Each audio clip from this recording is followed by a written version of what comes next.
Twitter CEO Elon Musk and Representative Lauren Boebert have called to defund NPR after its exit from Twitter yesterday. The departure comes after Twitter classified NPR as government-funded media, which the outlet said, quote, undermined public trust and its editorial independence, according to The Hill.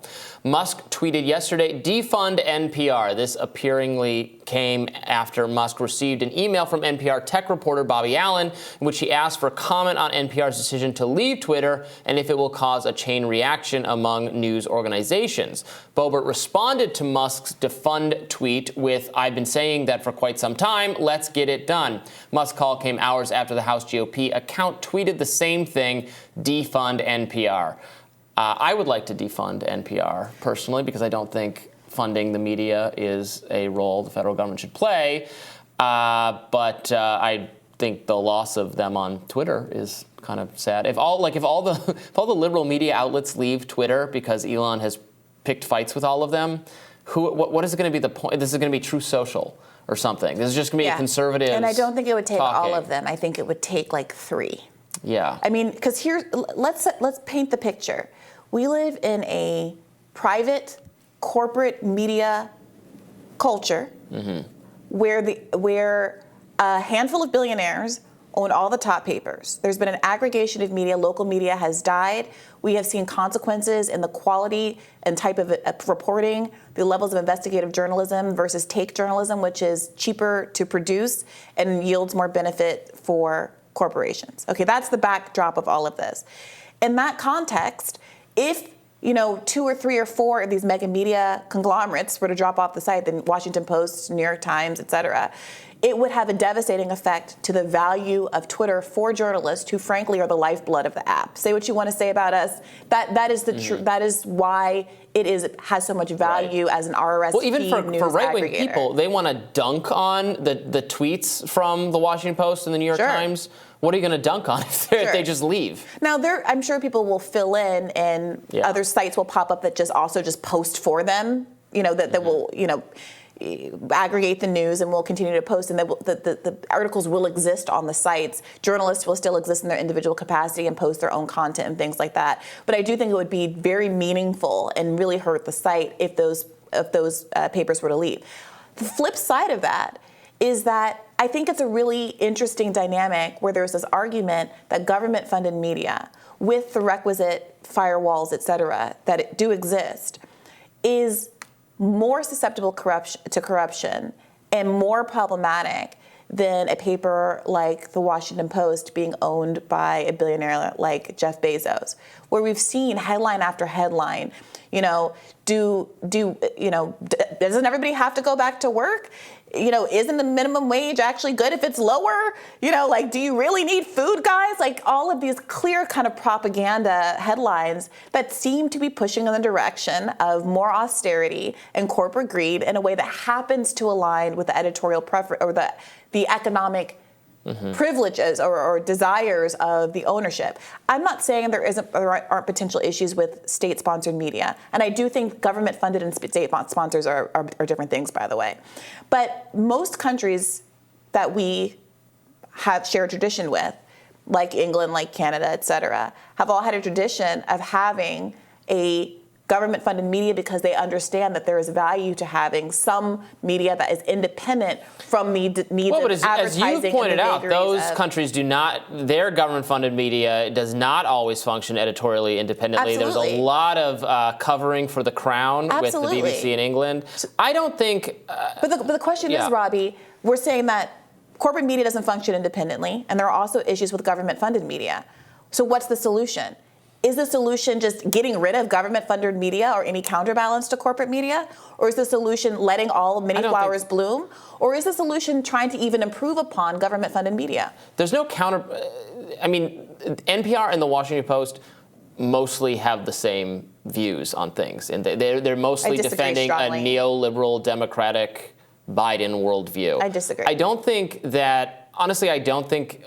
NPR or the government-funded media in the U.S.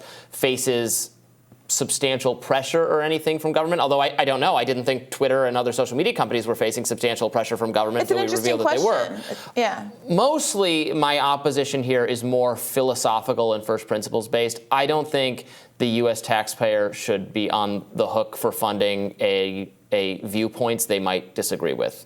Any of your tax dollars are going to support the proliferation of viewpoints that you don't agree with, and I think you have an obligation not to do that. I mean, I know maybe you're a libertarian, you don't think that people should pay taxes, but that's an argument against all taxes. I don't want my taxes to go to war. I don't want my taxes to go to Texas. I don't want my taxes to go Fantastic. So that not being in the world that we live in, many people understand that, first of all, we're using this word government-funded media, but we should be talking about publicly funded media. That is an argument to saying, I don't want public parks. I don't want public swimming pools. I don't want public libraries. I don't want a public police force. I don't want public fire departments. I don't want public sanitation. I think some of those things are more understandable, are jobs of government. I don't think funding the media is a job for government. The rationale is... Due to our First Amendment tradition. The rationale is, I don't know who to trust. If I'm a public citizen, I very much see it as in my interest. Now, how it's manifesting is a different question, but it's very much in my interest. I would happily give my tax dollars to have a media institution that's not being funded by BlackRock, that's not being funded by a defense company, that's not being funded by ExxonMobil. I think part of the issue with NPR is that they have had to take corporate funding in recent years. The left criticized them roundly for this a few years back, and I think that it has change the quality of their coverage to in a neoliberal direction. I would agree with that. So it's difficult to even tell what part of my problems with NPR are because it's government funded versus because it's not publicly funded. In the 80s or 90s, there was this effort. Conservatives have routinely tried to defund public programming, defunding PBS. And there was this, it's very famously Reagan voter, Reagan Republican, Mr. Rogers, testified before Congress about the value of maintaining PBS, the value of children's programming. Sesame Street, Mr. Rogers' Show, those are some of the most beloved cultural products we have in this country, and they all came through publicly funded media. We're not going to suddenly not have enough children's programming because we don't have Sesame Street. There's so much children's programming available. Look, if you want to sacrifice, if you don't see the value in that programming, if you don't see the value in it, then you can say that. If people think that programming is valuable, they can pay for it willingly, and it will do just fine. All right, so get your HBO Max, or maybe they're just calling it Max now. Get your Max subscription so you can pay $12 a month and access something that used to be free and something that used to be really proud as Americans. Crowdsource funding for media and reporting and journalism you care about. That's a good model moving forward. There are people thriving under that model, and that's great. I think for all the money that we spend on war, I don't want to spend any of the money on the war. For all the money that we spend on bloated congressional they pay themselves increases and they don't want increases for the American public or minimum wage. For all of the waste and fraud that exists in society, to say that there isn't a public interest in us having some control as citizens over our media. Now, if you want us to have more control, if you want there to be some more publicly elected boards that assess programming and make these kind of decisions to diversify programming to have more citizen investment. I do not want that. Then that's a different kind of a question. That sounds terrifying. But I don't know how you can look at the media landscape in this country and how local media has absolutely been devastated by these corporations and not think that as a community that we shouldn't pool our collective resources to try to make sure that we have some kind of a press that's actually operating on our own benefit. I mean, should the Daily Caller should be publicly funded? Should the Daily Wire be publicly funded? I mean, the diversity that there is in the ideology of the media is greater than ever before. Using public money to give to private institutions is not the same thing as that's publicly what we're doing funded. Here. That's what we're talking with NPR. No, it's not. If you have an issue with how NPR, the programming NPR, how NPR is run, those kinds of things, that's what I'm saying. I don't. I'm just saying I don't want to pay for it. One could design any kind of public infrastructure, media infrastructure that you wanted. But this weird fundamental opposition to the idea that if public funds, if our dollars, that citizens paying for broadcasting is more corrosive and corrupt than Jeff Bezos paying for public having control over our entire media government, infrastructure. it's forced. It's bizarre. There's no That's option. not true. This weird conflation between authoritarianism and government has got to stop. There is authoritarianism that comes down through the corporations that literally control this duopoly that we live in right now. There, of course, none of my money is taken from me and given to the Washington Post. It's taken from me. Well, it and is in your subscription, but okay, that's because I'm paying for it. Right? If you want to subscribe to NPR, you can pay for it. That's what I'm saying. It should be your choice. If it's government funded, it's not a choice.